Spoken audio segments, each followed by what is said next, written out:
उस स्थान पर चले जाते हैं तो अपने आप जल छींकते हैं, कपड़ा खींचते हैं, कपड़ा धोते हैं, स्नान करते हैं। और कब्रिस्तान में चले जाते हैं तो हम अपवित्र हो गए हैं। और जो अपने आप में पक्का और कच्चा दोनों पेट में डाल लेते हैं तो आपका शरीर कहीं कब्रिस्तान और शमशान से कम है क्या? जहां जहां आपका शरीर पड़ेगा वो शमशान ही के समान अपवित्र हो जाएगा जी, और कब्रिस्तान ही के समान अपवित्र हो जाएगा। इसको भूलिए मत। आप ही के बाप दादा मरे और 2-4-10 घंटा कहीं घर में रह गए, कहते जल्दी से घर को खाली कीजिए, घर अशुद्ध हो गया अपने आप में। उनके लाश निकालने के बाद आप जल छींकते हैं जी, और रात दिन अपने आप में मुर्दा को पेट में डालते रहते हैं, तो क्या आपके जहां जहां पहुंच जाएगा वो अपवित्र नहीं हो जाएगा?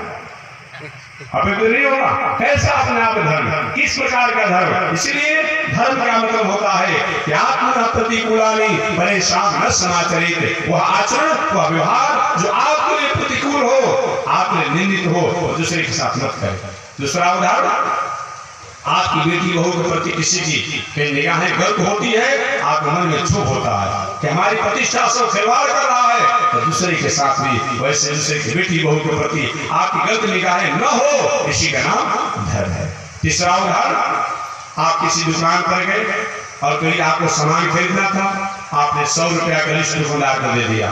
दुकानदार ने सामान तो आपको दे दिया और 100 रुपया का आपको पुर्जा भी दे दिया। आपने अपने पॉकेट में हाथ डाला और हाथ डालने के बाद कहीं आपके 100 का भी नोट था, 500 का नोट था, आपने 500 के नोट को दुकानदार को दे दिया। दुकानदार ने दूरी भाड़ा का नोट डाल दिया। आप घर आकर देखते हैं कह भाई तो 100 रुपया का सामान है और हमारे पॉकेट में 500 का नोट नहीं है, और भाई बहुत बड़ा बेईमान दुकानदार है, 100 रुपया का सामान दिया, आप 500 रुपया ले लिया, बहुत बेईमान आदमी है अपने आप में। अब वही काम कहीं आपके द्वारा हो जाए, कहीं आपने 500 रुपया का सामान लिया हो और कहीं अपने आप में बगली में 100 का भी नोट है, 500 का नोट है, और आपने बगली से 100 रुपया का नोट निकाल के गलती से दे दिया और दुकानदार देखा नहीं, अपने बक्से में डाल दिया। घर आकर आपने देखा कि 500 का हमने सामान लिया और 100 रुपया देकर काम चला लिया, 400 रुपया दुकानदार को हमने चूना लगा दिया। बहुत पसंद होते हैं, आपको कुछ चूना लगाता है तो आपको दुख होता है, आप दूसरे को चूना लगाते हैं तो नहीं। यही धर्म है। ये जब तक नहीं हो पाएगा तब तक हम पूजा पाठ, यज्ञ, दान, तीर्थ मत करें। हमारी यात्रा वैसे ही रहेगी। कथा तो बहुत लंबा है, लेकिन समय से आप लोग को छोड़ना भी हमें अपने आप है। हमारी जब तक हमारे जीवन में बुरी आदत सुधार लो, बस हो गया भजन, मन की तरंग मार लो, बस हो गया भजन। ये जानिए, जब तक हमारी बुरी आदतें अपने आप सुधार नहीं होती है तब तक सही माने में हमारे जीवन का हर कर्म ही जो है वो अपने आप कर्म नहीं होकर के वो अपने आप में एक व्यवहार हो जाता है।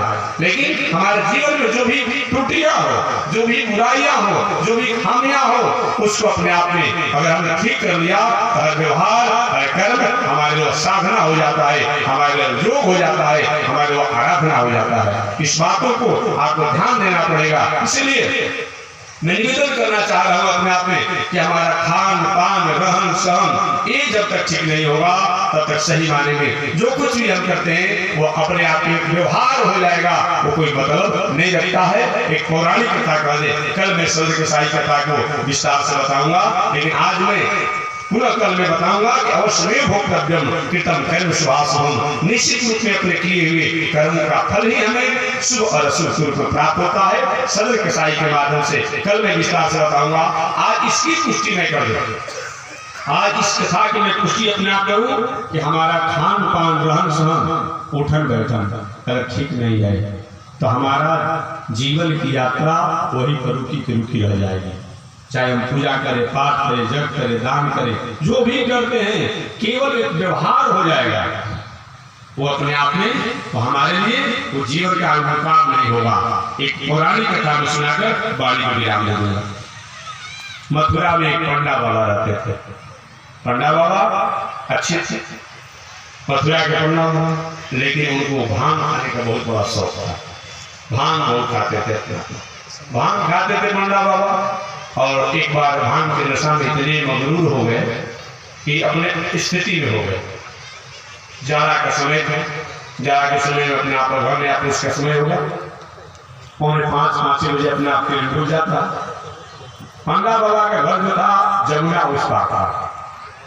भांग के नशे में ऐसे मगरूर और नशे में हो गए, जानते होंगे जो अनुभवी होंगे इसके अपने आप में, जब नशा हो जाता है तो होगा क्या है कि 10 फीट ऊपर उड़ गए, एक या 10 फीट नीचे आ गया। वो तो जो अनुभव करेंगे जो हो गए अपने आप में, हम तो कथा के लाभों से बता रहे हैं, लेकिन जो अनुभवी होंगे उसको जानते होंगे अपने आप में। और भांग के नशे में अपने आप हो गए, और क्या हुआ, आए अपने आप में विश्राम घाट, मथुरा में विश्राम घाट, विश्राम घाट है उनका घर था जमुना उस पार। कह रहे भाई पानी उस पार ले जाने वाला कोई है? कोई नाविक नहीं था। जारा का समय था, सो नाव को विश्राम घाट बांध करके और अपने अपने घर चले गए थे। 2-4 बार आवाज लगाए पंडा बाबा, भाई पन्नी उस पार ले जाने वाला कोई है? पन्नी उस पार ले जाने वाला कोई है? कोई नहीं बोला। तो पंडा बाबा अपने चढ़ गए नौका पर, कोई नहीं तो मैं तो हूँ, मैं नौका को खेलूंगा। और एक यहाँ के पंडा बाबा नौका को खेलने लगे, चमचम चलाने लगे, अपने आप में पतवार खेलने लगे।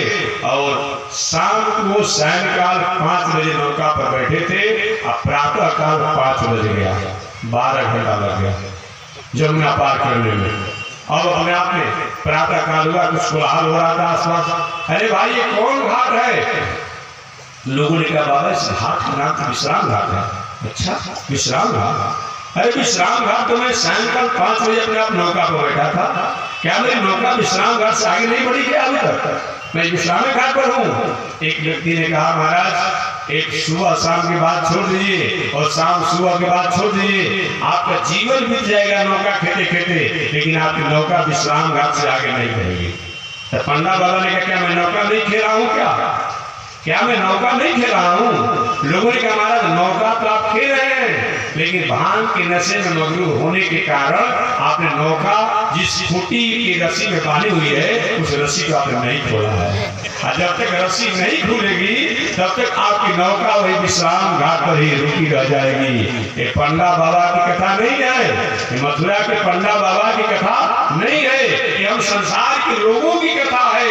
चाहे हम पूजा करें, पाप करें, जप करें, दान करें, तीर्थ करें, व्रत करें, जो भी हम करें, लेकिन जब तक हमारा खान पान रहन सहन उठन बैठन अगर ठीक नहीं होगा तो हमारी भी यात्रा वही विश्राम घाट पर रुकी ही रह जाएगी। इस तरह विचार करते हुए बुरी आदत सुधार लो, बस हो गया भजन, मन की तरंग मार लो, बस हो गया भजन। ये जब तक नहीं हो पाता है तब तक हमारे जीवन में हम उज्जवल स्थिति को प्राप्त नहीं करते हैं। अतः अवश्य भोक्तव्यम हितम कर्म, निश्चित रूप में अपने किए हुए कर्मों का फल ही हम शुभ और अशुभ के रूप में प्राप्त करते हैं। और ऐसा जानते हुए जो भी हमारे जीवन में सुख और दुख होता है उसका कारण मैं ही हूँ, इस तरह विचार करना चाहिए। तो शिष्य सच्चा कल मैं इस पर निवेदन करूंगा और कल सुने मिलेगा।